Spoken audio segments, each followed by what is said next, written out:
on est... Ouais, 5 jours, on est le 2 novembre et on part découvrir la faune du Maghreb. C'est parti.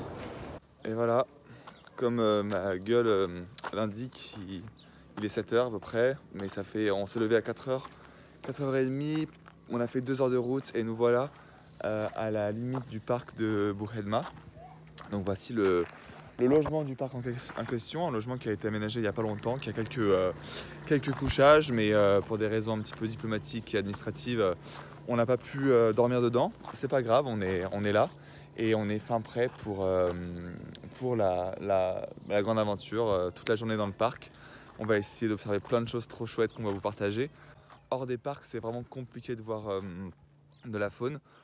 C'est que des oliviers, quasiment que des oliviers avec des systèmes de savane très comment dire, impactés quoi.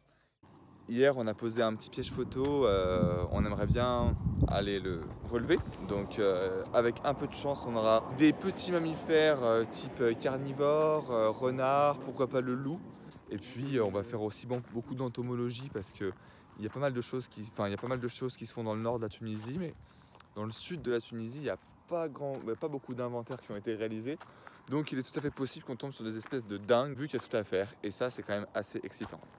Nous voici donc à Bouhedma, un parc national en plein milieu de la Tunisie. Nous y resterons 3 jours pour tenter d'observer la faune locale. C'est une région avec de grandes étendues de prairies et quelques acacias au pied de la montagne.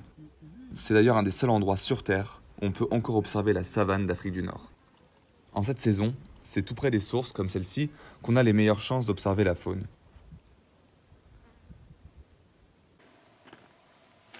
Ici, le camouflage est de mise et il faut redoubler d'attention pour observer les insectes.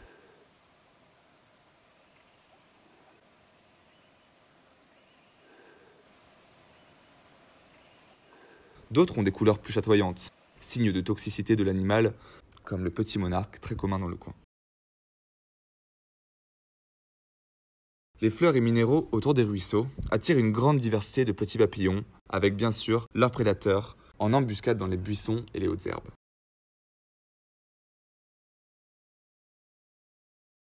Autour de la moindre flaque d'eau, des centaines de libellules et demoiselles abondent.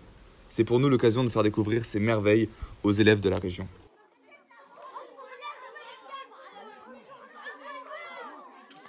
Avec les mains, ouais. Les libellules, tu peux. Les ailes, ouais, on peut. Ça, tu peux les prendre comme ça leur fait.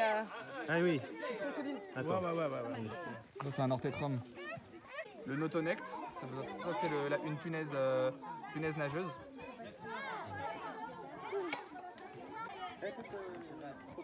Ça, tu vas la larve de la libellule rouge. Ah, ok. Mais pourquoi elle est verte? Elle va changer de couleur avec... C'est pour se confondre. T'es bien là avec Après, parfois, le produit il s'évapore.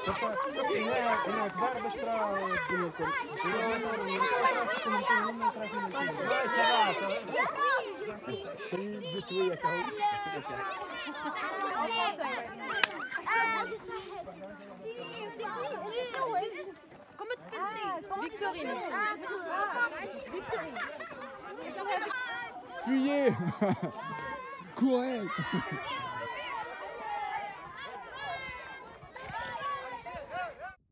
Nous continuons nos investigations sous un vent violent venu du Sahara. La faune semble y être habituée, à commencer par les fourmis qui ont su coloniser les milieux les plus arides du parc. Comme cette fourmi avec ses longues pattes qui isolent son corps du sable brûlant et qui lui permet de se déplacer très rapidement sur les substrats plus ou moins instables du désert. Les fourmis moissonneuses enfouissent leur nid jusqu'à 3 mètres de profondeur pour y trouver la fraîcheur. En transportant des graines, elles participent au développement de la flore et en enfouissant la matière organique, elles sont les fertilisants naturels du désert. C'est un chapeau piège.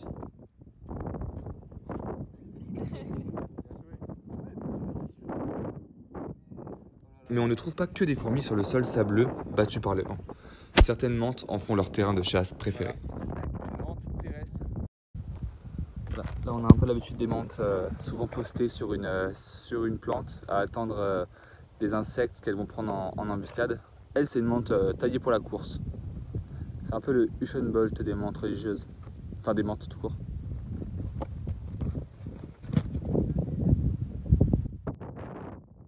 Au pied d'un talus, alors que la tempête continue, nous croisons le chemin du crapaud vert d'Afrique du Nord. Il est toujours étonnant de trouver des amphibiens dans un endroit aussi sec. Dans son cas, il sera actif 3 ou 4 mois dans l'année, lorsque les pluies arriveront, avant de s'enfouir dans le sable, dans une profonde léthargie. On profite du temps pour préparer les échantillons. Abeilles sauvages, coléoptères de toutes sortes, punaises, les petites espèces comme les grosses méritent d'être connues pour mieux être préservées.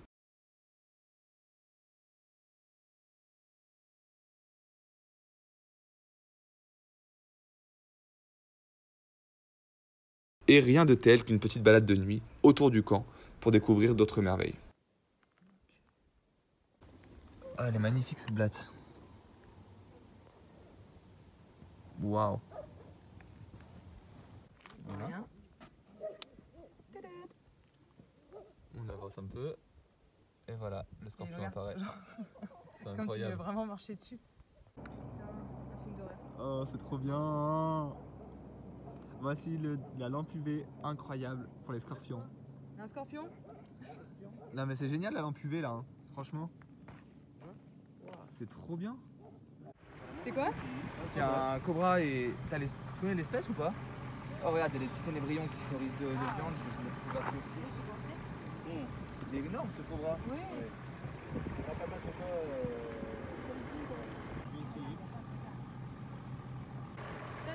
C'est dommage. Ouais, c'est incroyable. Il tient même pas sur la vidéo. Voilà, là, il est...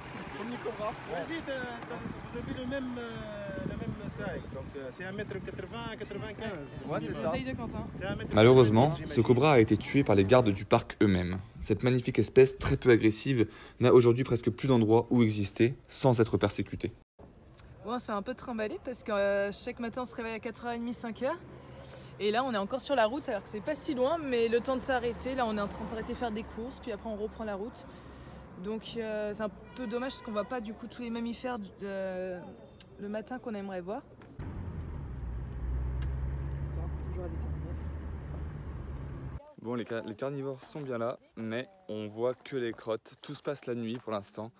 Donc on a vu quelques petites traces de ce qu'on pensait être soit du chat sauvage, soit un petit mustélidé, peut-être de la zorie par exemple. Et puis on a vu quelques crottes, donc des crottes de loup, avec des poils de sanglier à l'intérieur. Il faut dire que c'est un petit loup qui pèse 15-20 kg, hein. C'est plutôt la taille d'un chacal, mais ça n'empêche pas de venir à bout de petits sangliers. Donc avec un peu de chance, on espère de tout cœur le voir ce soir. Donc c'est parti. Attends, stop. Trop bien. Après 1 heure de route, c'est un plaisir d'observer cette chouette chevêche hors du parc, car tout autour, le pâturage et les monocultures semblent avoir éradiqué la faune sauvage. On a pu faire 1 heure de route sans voir un seul oiseau. Qu'est-ce qui se passe ici? On y va à pied. Ah ok, cool. C'est parti. On a réussi à en voir un qui est passé au loin, mais c'est hyper rapide. Du coup je pense que la vidéo va pas très bien rendre.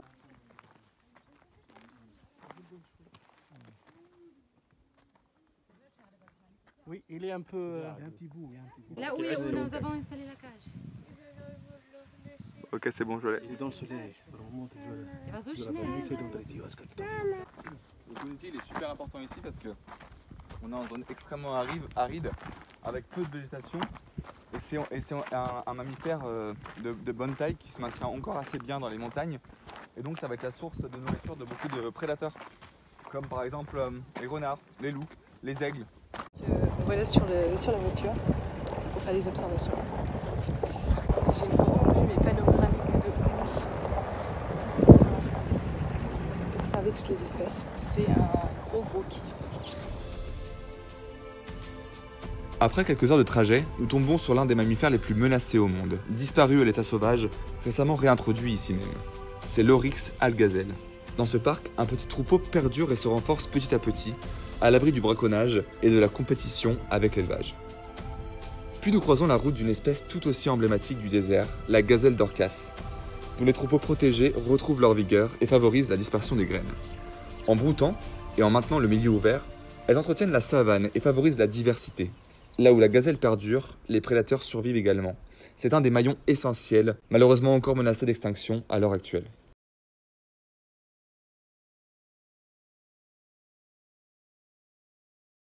Ces autruches d'Afrique du Nord sont elles aussi des rescapées. La plus grosse autruche du monde subsiste encore dans quelques parcs du Maghreb où elle fait l'objet d'un programme de réintroduction.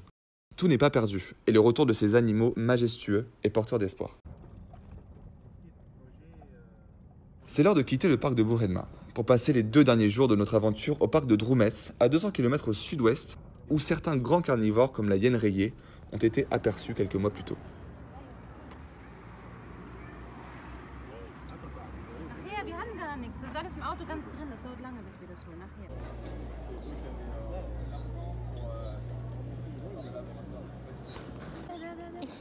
Deine Katze.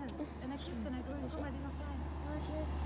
Süß, aber ganz langsam, Mimi. Nicht, dass sie auf die Straße. Ça filme, hein? Guck mal, die will die Vögel fangen. Musst du sie rufen?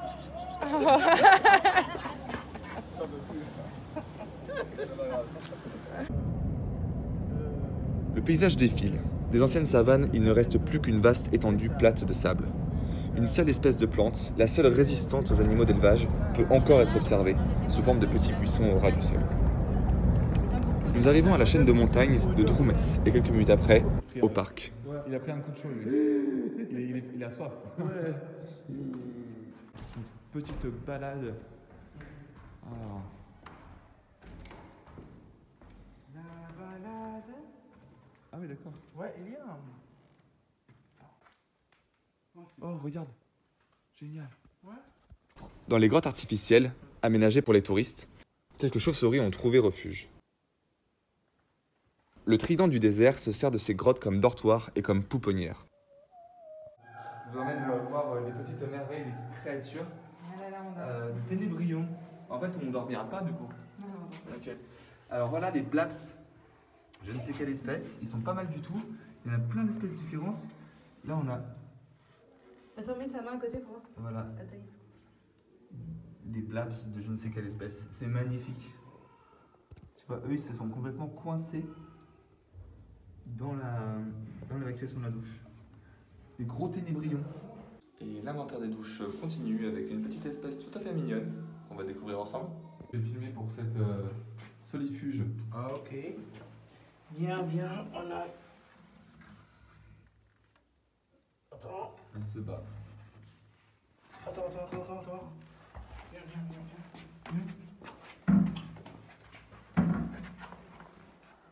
C'est extrêmement rapide ce truc. Ouais.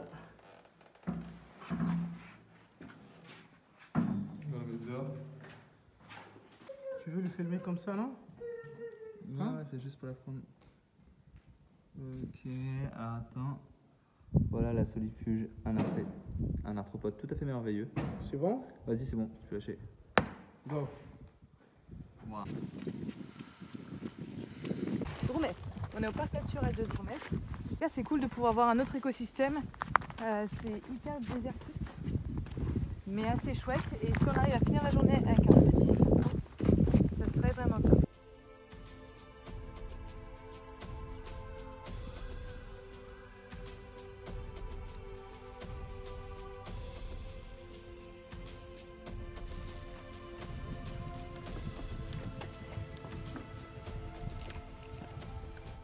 Voilà, des petites traces bien fraîches de canidés. On voit bien la trace des griffes qui sont là, vous voyez. Et là, on a du coup les pattes arrière, les 2 pattes arrière et la patte avant. Voilà. Donc, et on voit ici à nouveau ce qui reste des pattes là. Voilà. Et là, on voit les pattes, on voit la trace en fait, la piste. Et du coup, on peut imaginer la taille qu'il faisait. Entre cette patte là et cette patte là, il faut imaginer que c'est un carnivore qui est grand comme ça ou comme ça. Quelques minutes plus tard, nous entendons les buissons bouger à quelques mètres. Nous avons tout juste le temps de dégainer l'appareil pour photographier le renard de Barbarie. Une scène rare pour cet animal qui est devenu essentiellement nocturne dans la région.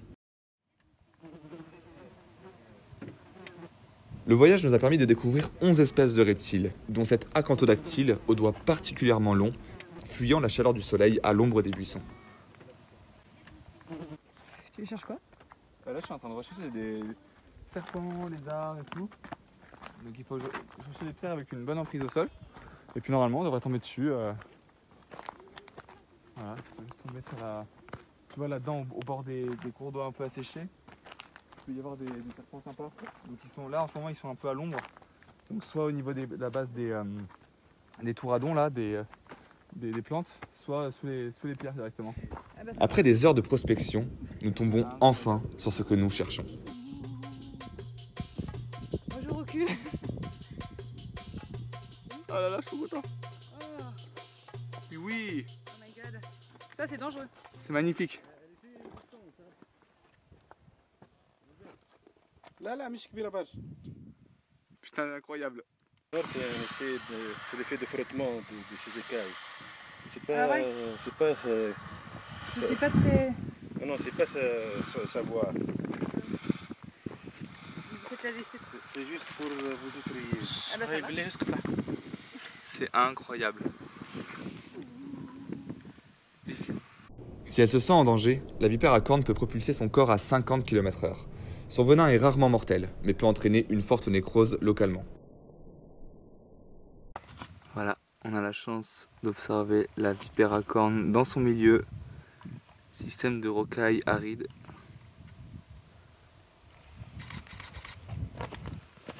Yes.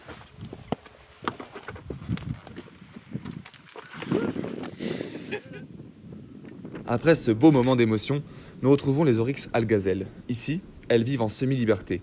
La taille du parc et le manque d'eau ne leur permettent pas encore de se nourrir seules. Le programme de réintroduction n'est pas encore viable. Le manque de suivi scientifique et de coordination avec les autres propriétaires de troupeaux entraîne des problèmes de consanguinité. Si rien n'est fait dans les prochaines années, ce troupeau disparaîtra peu à peu.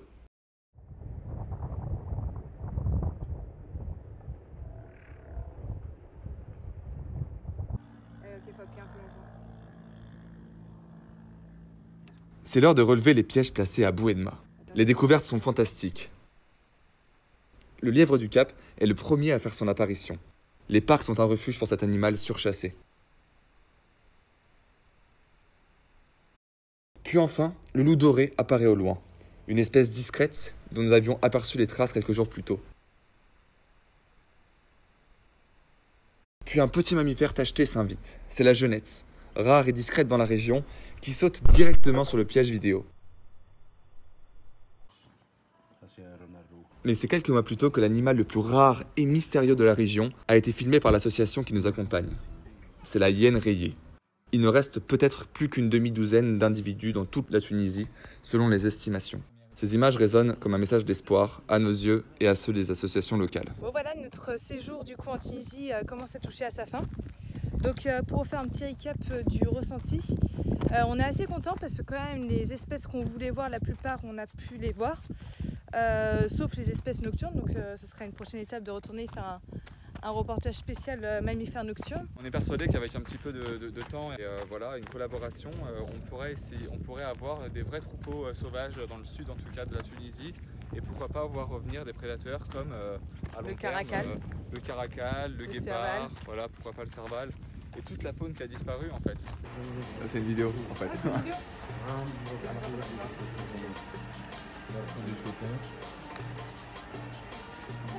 Pourquoi genre